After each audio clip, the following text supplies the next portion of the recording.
வேறு சில பரிகாரங்கள் மந்திரங்கள் மூலமாக தீர்க்கப்படும். மந்திரம் அப்படின்னு சொன்னா, நம்ம எல்லாமே புக்க பார்த்து பல மந்திரங்களை உச்சரித்துக் கொண்டே இருப்பதோ, இல்ல கேசெட்ல போட்டு, ஆடியோல போட்டு அந்த மந்திரங்களை நாம் மனப்பாடம் செய்து கொண்டு உச்சரிப்பதோ கிடையாது. மந்திரங்கள்ல 2 வகை இருக்கு. ஒன்று தாரக மந்திரம், மற்றொன்று கீலக மந்திரம். தாரக மந்திரம்னா என்ன?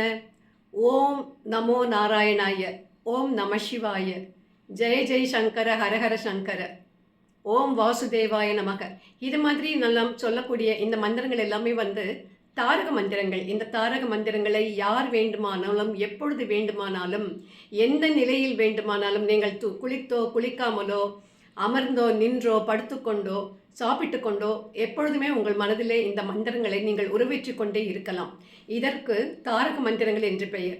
இதற்கு எந்த விதமான விதி விலக்கோ ஒரு விதிமுறைகளோ கிடையாது. ஆனால் கீலக மந்திரம் என்று சொல்லும்போது, கீலகம்னா என்ன? ஒரு பூட்டு.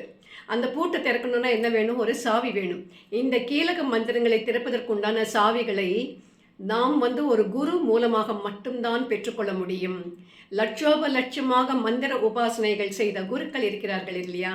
அவர்கள் நமக்கு இதை உபதேச வழியாக சொல்லி, அந்த வழியாகத்தான் சில கீலக மந்திரங்களை நாம் உச்சரித்து சில தடைகளை, சில பூட்டுக்களை திறந்து அதன் மூலமாக நமக்கு பரிகாரம் தேடிக்கொள்ள முடியும்.